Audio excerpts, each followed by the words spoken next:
दुनिया में लोगों को धोखा कभी हो जाता है, आंखों में यारों का दिल खो जाता है। चमकती दुनिया के पीछे छिपे अंधेरे में जहाँ हर खेल पहले से तय होता है और हर सच को दबा दिया जाता है, वहाँ एक आदमी है आकाश जो बिकना नहीं जानता। वो कोई सुपर हीरो नहीं, बस एक आम इंसान है। लेकिन जब झूठ उसे घेर लेता है और सिस्टम उसे मिटाने पर उतर आता है, तब वही आदमी देश के दुश्मनों के लिए सबसे बड़ा खतरा बन जाता है। साल 1972 में इसी विषय वस्तु पर एक कमाल की फिल्म आई थी जिसका नाम है अपना देश। यह फिल्म एक ऐसे इंसान की कहानी कहती है जो टूटता नहीं, झुकता नहीं और आखिर में पूरा खेल ही पलट देता है। कहती है ये नजर दुनिया में चंदलो होते हैं जादूगर। वीनस पिक्चर्स के बैनर तले इस फिल्म का निर्माण किया था दक्षिण भारतीय फिल्म मेकर्स एवी सुब्रमण्यम और टी गोविंदराजन ने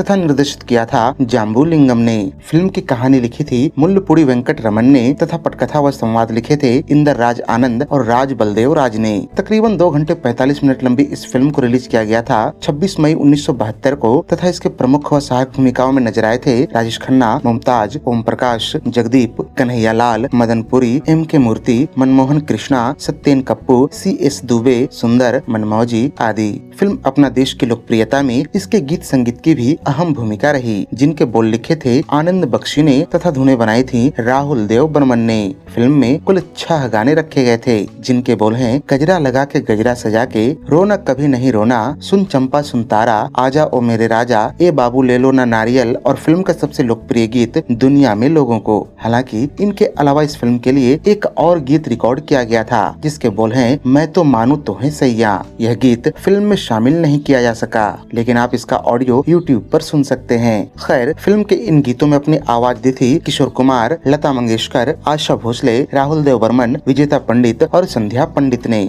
फिल्म अपना देश साल 1972 में सर्वाधिक कमाई करने वाली फिल्मों के 6वें स्थान पर रही थी तथा पूरे 70 के दशक में 46वें स्थान पर रही थी। इसका कुल बजट था तकरीबन 80 लाख रुपए तथा इसने बॉक्स ऑफिस पर 2 करोड़ 25 लाख रुपए कमाए थे। इस लिहाज से फिल्म को हिट घोषित किया गया था। इस साल कमाई के मामले में पहले स्थान पर रही थी फिल्म सीता और गीता जिसने 3 करोड़ 25 लाख रुपए कमाए और सुपरहिट कहलाई। दूसरे स्थान पर रही फिल्म पाकीजा जिसने 3 करोड़ रुपए कमाए और यह भी सुपरहिट कहलाई तथा तीसरे स्थान पर रही फिल्म राजा जानी जिसने 2 करोड़ 50 लाख रुपए कमाए और यह हिट कहलाई। 1970 के दशक में दक्षिण भारतीय फिल्म इंडस्ट्री खासतौर पर तमिल और तेलुगु फिल्में अपनी कहानी, तकनीक और प्रोडक्शन के मामले में काफी आगे थी। वहाँ की सफल फिल्मों को हिंदी में रीमेक करना एक सुरक्षित व्यवसायिक रणनीति माना जाता था। फिल्म अपना देश भी इसी रणनीति की हिस्सा रही जो साल 1969 में आई सफल तेलुगु फिल्म कथा नायकुडू की रीमेक थी।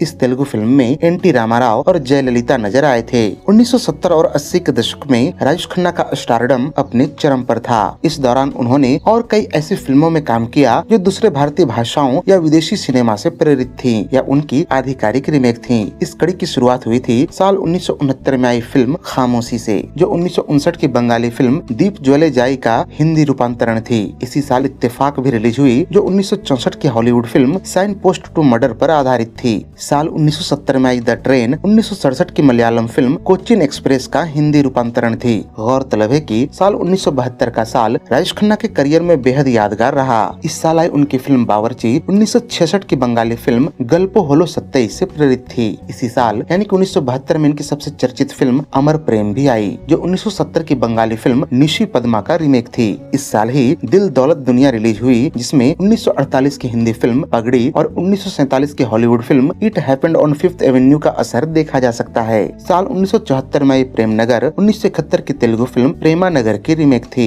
इसके बाद साल 1977 में आई फिल्म अनुरोध 1970 की बंगाली फिल्म देया नेया पर आधारित थी। साल 1980 में आई रेड रोज 1976 की तमिल फिल्म सिगप्पू रोजक्कल की रीमेक थी। साल 1985 में आई अलग अलग 1982 की पाकिस्तानी फिल्म मेहरबानी से प्रेरित थी, जबकि इंसाफ में करूंगा साल 1985 में आई मलयालम फिल्म तुषारम का हिंदी रूपांतरण थी। इसके बाद साल 1986 में आई फिल्म अधिकार 1981 की पाकिस्तानी फिल्म कुर्बानी से प्रभावित थी। इन फिल्मों ने न केवल बेहतरीन कथानकों को हिंदी दर्शकों तक पहुंचाया बल्कि राजेश खन्ना को भी एक ऐसी पहचान दी जो उनके स्टारडम के साथ साथ उनकी फिल्मी समझ और गहराई को भी बताती है। कई बार ये हिंदी रिमेक्स अपने मूल फिल्मों से भी ज्यादा यादगार साबित हुई।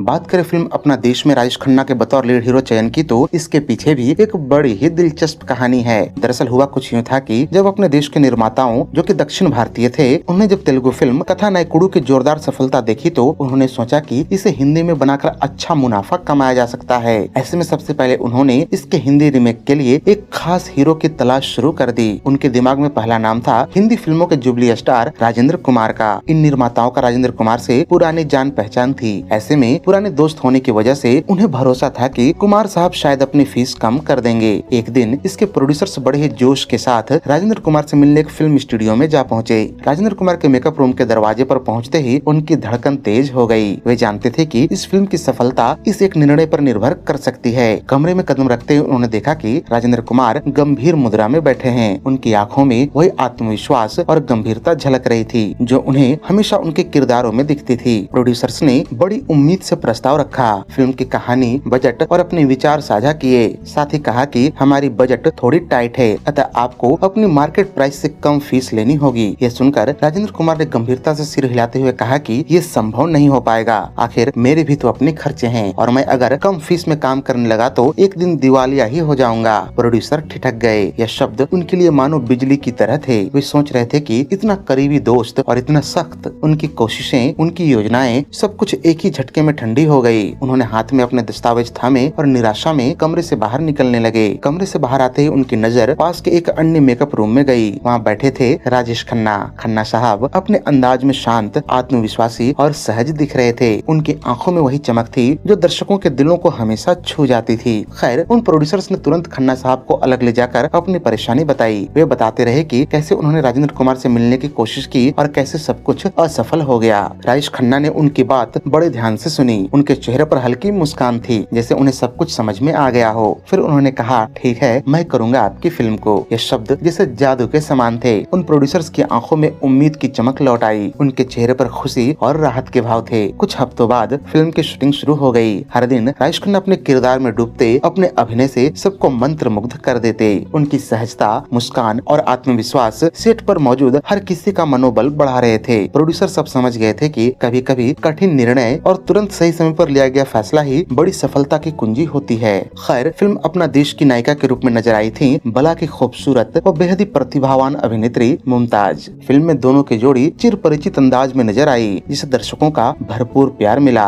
असल में राजेश खन्ना और मुमताज की जोड़ी बॉलीवुड की वो जादुई जोड़ी थी जिसकी सफलता का अनुपात आज भी एक अनसुलझी पहेली है। भारतीय सिनेमा के इतिहास में कई ऐसी जोड़ियां आई जिन्होंने पर्दे पर रोमांस की नई परिभाषा लिखी, लेकिन राजेश खन्ना और मुमताज की केमिस्ट्री कुछ अलग ही मिट्टी की बनी हुई थी। 1969 से 1975 के बीच का वह दौर बॉलीवुड के इतिहास में राजेश खन्ना के नाम दर्ज है और इस सुनहरे सफर में मुमताज उनकी सबसे मजबूत ढाल और सबसे लकी साथी रही। इस जोड़ी की ऐतिहासिक सफर की शुरुआत साल 1969 में आई फिल्म दो रास्ते से हुई। उस समय राजेश खन्ना आराधना की सफलता के साथ सुपरस्टार बनने की राह पर चल निकले थे। वही मुमताज को मुख्य रूप से स्टंट फिल्मों की अभिनेत्री या साइड रोल्स के लिए जाना जाता था। निर्देशक राज खोसला ने जब दो रास्ते में मुमताज को राजेश खन्ना के अपोजिट लिया तो किसी ने नहीं सोचा कि यह जोड़ी इतिहास रच देगी। फिल्म ब्लॉकबस्टर रही और यहीं से बॉलीवुड को उसकी सबसे सफल जोड़ी मिली। इसी साल उनकी फिल्म बंधन ने इस सफलता पर मोहर लगा दी। 70 के दशक की शुरुआत में राजेश खन्ना का जादू सिर चढ़कर बोल रहा था और मुमताज के साथ उनकी जोड़ी ने लगातार ऐसी फिल्में दी जो आज कल्ट क्लासिक मानी जाती हैं। इन फिल्मों में शामिल हैं साल 1970 में आई सच्चा झूठा, जिसमें राजेश खन्ना का डबल रोल और मुमताज की चुलबुली अदाकारी ने फिल्म को साल की सबसे बड़ी हिट्स में शुमार कर दिया। इसके अगले ही साल 1971 में आई दुश्मन, जो एक ट्रक ड्राइवर के पश्चाताप की कहानी बड़े ही प्रभावशाली ढंग से कहती है। इस फिल्म में मुमताज ने गाँव की उस लड़की का किरदार निभाया जो काका के किरदार को सही राह दिखाती है। फिर आई साल 1972 की फिल्म अपना देश। उन दिनों इस फिल्म के गाने दुनिया में लोगों ने मुमताज के डांस और काका के स्टाइल को घर घर पहुंचा दिया था। इसके 2 सालों बाद साल 1974 में इनके जोड़ी की एक अन्य फिल्म आई, आपकी कसम, जो शक और प्रेम के ताने बाने पर बुनी गई थी। यह फिल्म इस जोड़ी की सबसे बेहतरीन फिल्मों में से एक है। इसका एक गाना जय जय शिव शंकर आज भी शादियों और पार्टियों की जान है। इसी साल इस जोड़ी की एक अन्य फिल्म रोटी भी आई, जो दिग्गज फिल्मकार मनमोहन देसाई के निर्देशन में बनी थी। इस फिल्म ने साबित कर दिया था कि राजेश खन्ना और मुमताज की यह जोड़ी एक्शन और ड्रामा में भी बेजोड़ है। आगे आने वाले समय में इस जोड़ी ने आईना और प्रेम कहानी जैसी अन्य लोकप्रिय फिल्मों में भी काम किया।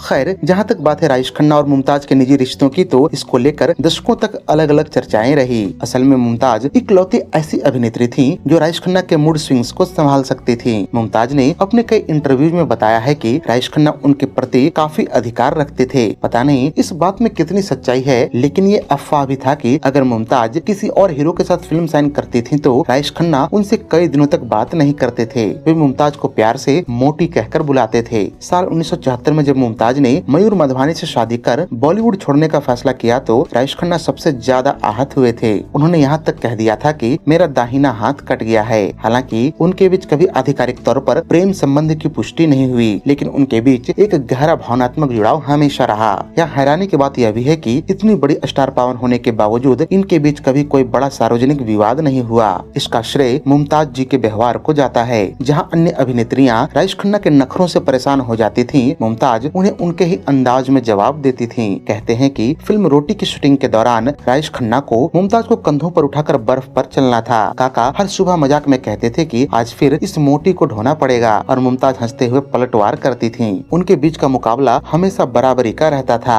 खैर, इस जादुई जोड़ी का आधिकारिक अंत साल 1975 में आई फिल्म प्रेम कहानी के साथ हुआ। यह मुमताज की शादी के बाद रिलीज होने वाली आखिरी बड़ी फिल्म थी। मुमताज ने अपने परिवार को समय देने के लिए फिल्मी दुनिया को अलविदा कह दिया और लंदन जाकर बस गयी। इसके बाद राजेश खन्ना ने कई अन्य अभिनेत्रियों के साथ काम किया, लेकिन जो सहजता और सफलता उन्हें मुमताज के साथ मिली वह दोबारा कभी लौट नहीं पाई। असल में राजेश खन्ना और मुमताज की जोड़ी केवल ग्लैमर का मेल नहीं थी, बल्कि यह दो ऐसे कलाकारों का मिलन था जिनके सितारे एक दूसरे के पूरक थे। उनकी फिल्में आज भी हमें उस दौर की याद दिलाती हैं जब स्क्रीन पर हीरो का तिरछा सिर झुकाना और हीरोइन की एक मुस्कान पूरे देश का दिल जीत लेती थी। यह बॉलीवुड की वह गोल्डन जोड़ी थी जिसने फ्लॉप शब्द का कभी स्वाद नहीं चखा। खैर, जैसा कि आप जानते हैं कि फिल्म अपना देश की लोकप्रियता में इसके गीत संगीत की भी अहम भूमिका रही थी। खास करके इसका गीत दुनिया में लोगों को बेहद लोकप्रिय रहा। इस गीत को राहुल देव बर्मन ने अपनी अनोखी बैरीटोन वॉइस दी थी, जो अपने आप में एक अलग तरह की गायन शैली है। आज आधा सदी से भी ज्यादा वक्त गुजरने के बाद भी इस गायन शैली को लोग पसंद करते हैं, और once upon a time in Mumbai जैसी फिल्मों में जब 70s का दौर दिखाना हो तो ऐसे ही गानों का इस्तेमाल होता है। वैसे निजी तौर पर मुझे भी यह गीत बेहद पसंद है, और इस शैली में पंचम दा का लगभग हर गीत बेहद लोकप्रिय हुआ।